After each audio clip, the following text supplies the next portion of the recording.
Alright, hey guys, remember CCG back in the video. This video I'm doing a Red Dragon Archfiend deck profile, and this is post Crimson King structure deck. And let's get started here. So I run 2 copies of Supei the Dustwalker. So the great thing about this card is that you're able to get this out just by discarding a card, and being able to special summon it's nice. And although we have a card like Bone Archfiend that does require you to discard, that does mean that you're going to have to discard more cards. Thankfully we have cards that do have effects that activate in the grave or that are easy to revive. And Supei here, basically the only reason we want to run it here is because it's a level 1 tuner in Supei that it's able to get out, and it makes it easy to go into a Red Rising Dragon. 3 copies of Bone Archfiend. So Bone Archfiend is the new Wandering King Wildwind here, in the sense that it's a level 4 fiend monster that you can get out relatively easily. But not only that, this card is able to level modulate, so it makes it, even if you have like a level 3 tuner, you can make that into a level 2. Makes it easier to go into Red Rising Dragon or whatever monster you're trying to go into. So overall pretty good, and you want to run 3 copies of that. 3 copies of Wandering King Wildwind. So I think this card is still pretty essential to run. It's just really useful as a card. You're able to special summon it out, and of course this isn't a hard once per turn or anything. And the nice thing about this is that you're also, during your main phase, if except the turn this card was sent to the graveyard, you can banish this card from the grave, add 1 Fiend Tuner with 1500 or less attack from your deck to your hand. So this card just provides more value, even as just a generic support. Obsessive Yugioh loop. So this is our way of banishing cards out, while also adding more fuel to our hand, because this card is able to add itself back from the grave to the hand. So it's great if we need something to discard, or if we need just low for a Fiend Tuner, it works as that. Then we run 3 copies of the new Soul Resonator. So this Soul Resonator is able to search out the other Resonator cards, or just any level 4 or lower Fiend monster from your deck to your hand. And this card is also able to protect your Synchro monsters. This is especially good if you want to get something out like the original Red Dragon Archfiend that just nukes your own board. It's going to be useful to have something like that.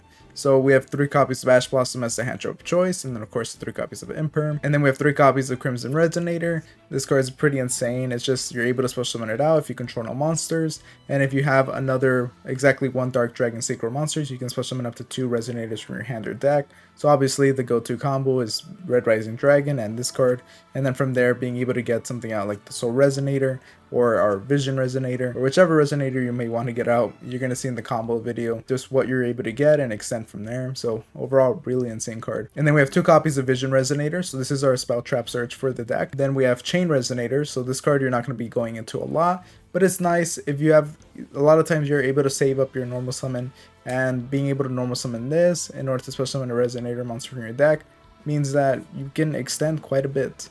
Then we have 1 copy of Synchron Resonator. So Synchro Resonator is nice because if this card is sent from the field to the grave, you can target 1 Resonator monster in your grave and add it to your hand. So this is good because if we need like more fuel in our hand, we're able to use this card.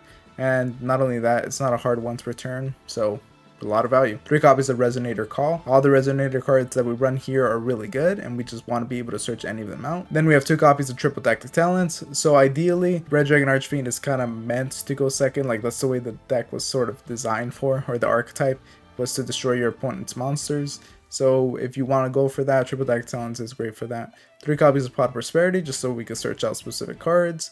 Called by the Grave. And then we have 3 copies of the Crimson Gaia. So Crimson Gaia is able to search out your any card that mentions Red Dragon Archfiend. So we're actually able to get Red Zone. And of course as well, if you declare an attack with the Red Dragon Archfiend, you can change all monsters your opponent controls to face on defense position.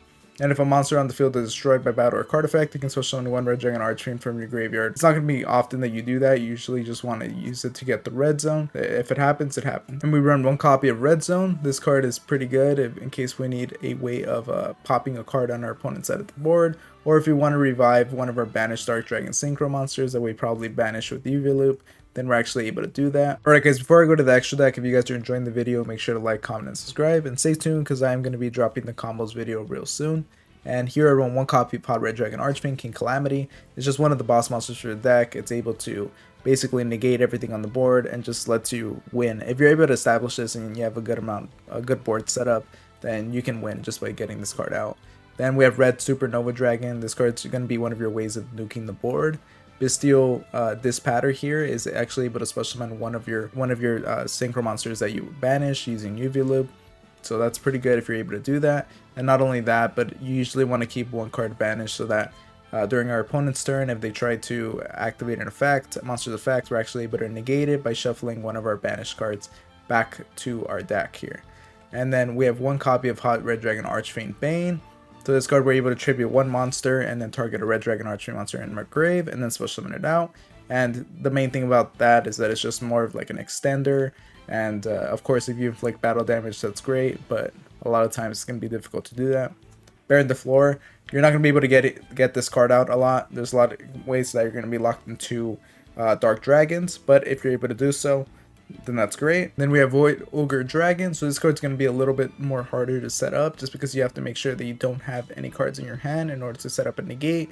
But if you're able to do that, then that's perfect, and you're going to see one of the combos that we're actually able to set this card up. Then Scarlet Red Dragon Archfiend to clear out the board.